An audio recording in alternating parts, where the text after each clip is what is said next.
All right. Okay, let's go ahead and take a look at our scale real quick.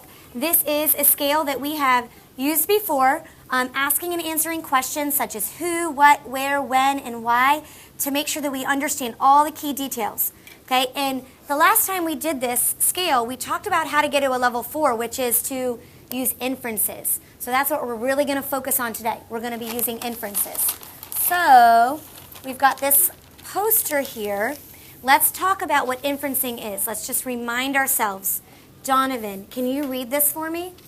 When the author doesn't answer my question, I must infer.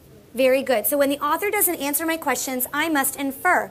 Inferring means I'm going to make a good guess. I'm going to make a really good guess. But am I just going to make a guess based on anything? No. I'm going to make a guess based on my experiences and the things that I have in front of me, the evidence that I have, the facts that I have. What's that word that we said is all of our experiences, all the things in our head? Raise your hand if you think you know the answer. Ava. Nope, who remembers how to say it right? That's a tough word. Meadow? Schema, yeah. We're going to use all those experiences that we have, and we're going to use our evidence, and we're going to put them together, and we're going to make a really good inference. So when we're reading a book, sometimes the author doesn't always give us the answers. We have to use our brains, okay? We have to be an active reader. Okay, we are going to do an activity, okay? And you're going to have to really be paying attention to my evidence that I give you to understand how to infer, okay? You're going to turn it to the side that says trashy inference. So I'm going to pass them back. I'm going to get on the floor here in a minute with you guys. Pass them back. Put your name on it. Make sure you're on the side that says trashy inference. Take one, pass it back. Give one to Nora, too. Jose, grab one, love. Pass it back. Very good, Pari. Thank you. Pass it back. Yes, put your name on it. But make sure you're looking at the side that says trashy inference. Who doesn't have one? I don't have one. Oh, here. Thank you. Who else? Alex does not have one. Here, Alex. Who else? No one. Trashy. You can pass those forward. You can pass forward. All right. Trashy inference? Trashy inferences. Not my teacher's purse. We're going to do that one later. Okay. So, now, I have some stuff for you. I got to tell you a story first. Okay? I have a dog. Her name is Roxy. And she loves to go to the neighbor's house and go through their trash and bring me stuff. So every so often, I come home and there's just random stuff in my living room. So we're going to talk about some of the trash that Roxy brings in. And we're going to make some inferences about my neighbors. Yes. When you said Roxy, all my book bag at home it says Roxy. Yep. That's what we named her after. Okay, so I've got some trash. I'm going to hold up the trash so that everybody can see. Okay? Oh my. Okay. Let's see. I have... A receipt? What's this? Capri Sun. Okay, so what's my evidence? That they like juice? Oh, no, what's my evidence? My thing that I have. My Capri Sun. I would like you to write Capri Sun in your first evidence. I'm going to spell it for you. Ready? C-A-P-R-I.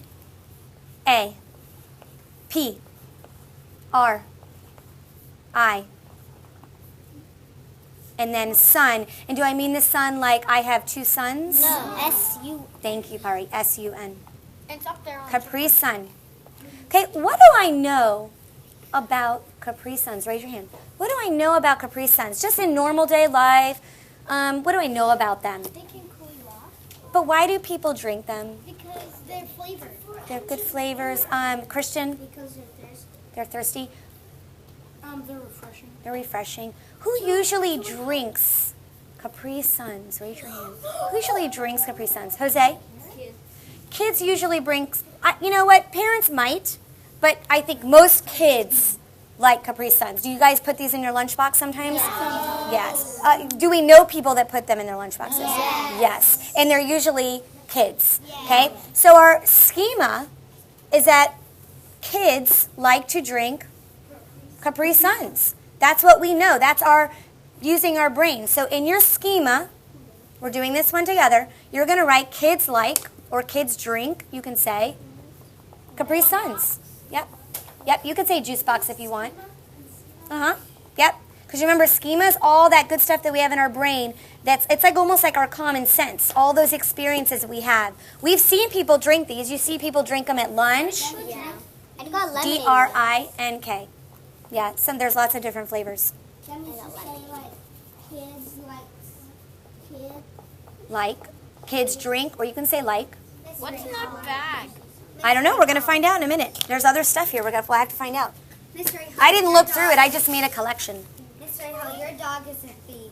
Well, at least she's not taking important things. Okay, so now here's where the important part is. When we look back at our poster here, it says schema plus evidence equals an inference. So when we look at our evidence is our Capri Sun. Our schema is that we know that kids usually drink Capri Suns.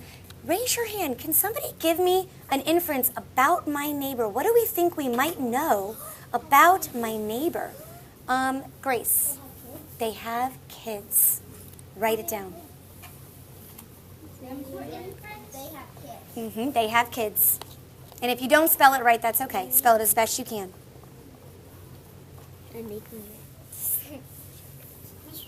Yes, love. Once, a couple of times, my dog, it knows to come back home. Once they left their garage open a little bit, and then my dog in the morning, I heard it barking in another garage, and it was fighting a snake. Oh gosh, well that's not And it good. was trying to get the snake out though. Okay, let's focus on our next piece of evidence. What is this? It's a hanger. But what specifically kind of hanger? What color is it? Pink. Pink. And is it, I just want to know what it is. It's a pink hanger. Write it. Evidence. That's my next piece of evidence. Pink hanger. It's like solving a mystery. It is like we're solving a mystery. You're right. Can you spell hanger? Hanger. Hang. How you spell Miss Ray. Wait. Hold on. Ink. Pink. Pink hanger. Okay, so let's think about what do we know about pink hanger? Girls usually use pink stuff. They could Okay. be a boys because I have pink and purple hangers. But what do Doesn't we, matter. you're right, some boys could use a pink hanger, but for the most part, just like some adults could drink a Capri Sun, but for the most part, who usually uses, Meadow, a pink hanger? Girls. Girls. And do you think this looks like a hanger that I would use? Or does this look like a hanger that maybe Nora or Meadow or Ava or Grace would use? It looks like Ava. Does it look like an adult size hanger? No. Or a kid size hanger? Yes. Okay, so we know that girls usually use pink hangers. Girls usually use pink hangers. Write it down. That's your schema. We know that girls like pink. And it's a small hanger. You can say girls like pink hangers. You can say girls like pink. You can say kids like mostly use smaller hangers. You might want to add that too. It's okay if you spell something wrong. It's okay. Just write one of them. You don't have to write both. Sometimes we get lots of experiences. We can make connections in more than one thing. I like the evidence part. You like the evidence? Okay, let's put them together. Let's think about, hold on. Let's think about what we've got. We've got our pink hanger. We know that it's a small hanger, so it's, Probably girls. how do we know it's a girl's? Because it's pink. Okay, so what do we think we know about my neighbor? What do I think I know about my neighbor? Probably Elias. They probably have a kid that drinks a Capri Sun, and it's a girl. Okay, so we're gonna make an inference They probably have that a daughter. okay. How old do you think though? About 6. About 6. Okay, so maybe a first or second grader, could we even say? Because this is a smaller. Okay, so we're gonna say that my inference is that she has a daughter or a girl, and we can, if you want to say maybe first or second grade, or you can say Miss Ray, girl. my neighbor has a girl. Yep, you can say she